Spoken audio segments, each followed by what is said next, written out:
Welcome back to the Talking Hedge. I'm Josh Kincaid, capital markets analyst and host of your Cannabis Business Podcast. Today, we're going to look at data triangulation, an article from Marijuana Venture asking about analytics that go beyond the cannabis space and provide extreme value for forecasting insights. Analytics is probably one of the least rated or appreciated opportunities within the cannabis space, whether it's a financial analyst or just data analytics. I think that reports that you get from Hedge, these are probably 14 different reports. The one basket analysis report that I love can tell you that the average purchase price in August of 2016 was $30 per person per basket size. 50% of those purchases only had one item. 1 in 5 had an edibles on Friday between the hours of 3 and 5. 30% of all purchases contained an edible. Getting data like that, I think, is crucial for any company to get granular data to tell you about inventory control, flavor preferences based on zip code, and understanding all of that data is crucial. So while this data triangulation might get a little bit technical, it's essentially just telling you that know your data, know who to sell, and know how with reports like this from Headset. And if you don't know, keep coming back to the Talking Hedge. Ask Josh Kincaid, your capital markets analyst. He'll tell you all about it. The article goes on to say that data triangulation can empower cannabis operators to move beyond intraday data analytics by capturing a more comprehensive picture of consumer behavior. In the cannabis industry, the term data analytics brings to mind cannabis-focused data analytics companies such as BDS Analytics and New Frontier Data that collect, analyze, and offer quantitative data through a variety of resources, including point-of-sale systems which track purchases and show what's being sold. Data analytics companies also conduct qualitative cannabis research to investigate consumers' attitudes and beliefs, which helps answers why people buy what they do. Such quantitative and qualitative cannabis data that can help guide operators by identifying trends and potential reasons for them. But to fully understand the phenomenon in emerging cannabis market, one needs to expand the field of vision concerning consumer behavior to include more mature vertical markets, especially by applying the concept of data triangulation. So in theory, data triangulation is traditionally used in the field of quantitative research methods, but it can be applied to investigating any phenomenon. Data triangulation can be defined as an attempt to map out or explain more fully the richness and complexity of human behavior by studying it from a more than one standpoint. Thus, a good synonym for data triangulation is data validation. So consider, for example, the cannabis manufacturer who wants to target millennial consumers. The starting point would be using point of sale and survey data from cannabis-focused analytics providers. This can explain which products millennials purchase and how they feel about the role of cannabis in their experience. The next step would be to review consumer reports about millennials from their entire market in the U.S., such as those produced by much larger cannabis companies like Deloitte and Nielsen. And so doing so would allow this cannabis operator to validate the findings from inside the industry through multiple sources and then widen the scope of understanding by comparing them to established vertical markets.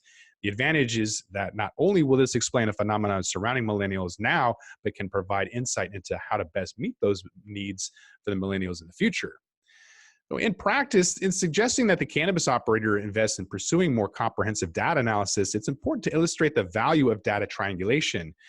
There have been some important cannabis trends over the past few years, many of which are in flux. For example, vape cartridges in 2016 and 2017 almost universally contain 1 gram of cannabis oil, but today half-gram cartridges are more prevalent.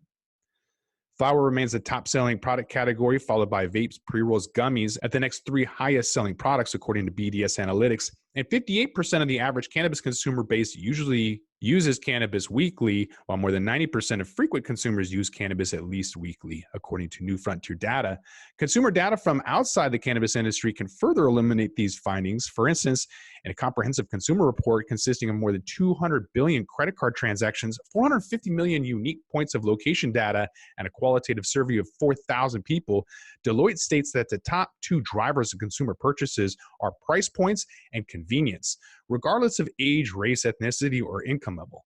So this finding is corroborated by Nielsen, which stated that the quest for convenience report of 2019 is that consumers want products that make their lives easier and are easy to use above all else. So combining cannabis data with data from the entire fast-moving consumer goods sector provides unique insights to cannabis operators.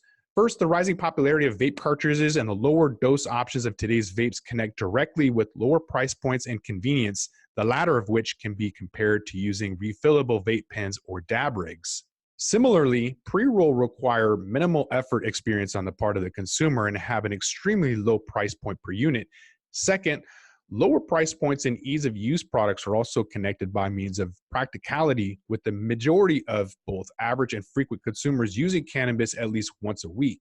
And last, the growing divide in popularity between gummies and chocolates also relates to convenience. Gummies are smaller, they don't need to be broken up by the consumer, and don't melt like chocolate. These inter-industry data points not only serve manufacturers, but also cultivators and dispensaries. Producers can investigate exactly what the ideal unit size and dosages are for their products. Retailers can also utilize the data points.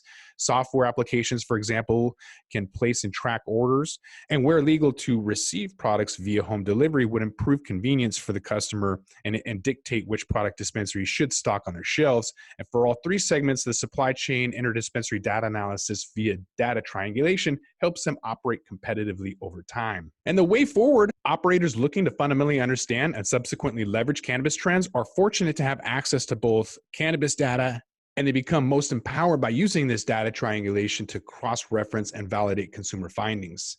However, the ability to conduct this type of analysis may be outside the experience of some operators. Fortunately, these operators can outsource their data analysis efforts by companies specializing in data analytics, consulting, contract development, and manufacturing, and request that these companies provide tailored findings from inter-industry data triangulation. Doing so can arm the cannabis operator with not only insights into current market trends, but also, and perhaps more importantly, the emerging markets and trends of the future, an opportunity upon which surely every operator wants to capitalize. With that, we're going to roll this one up. I'm Josh Kincaid. This is The Talking Hedge. Don't forget to like, share, and subscribe, or don't, and I'm out.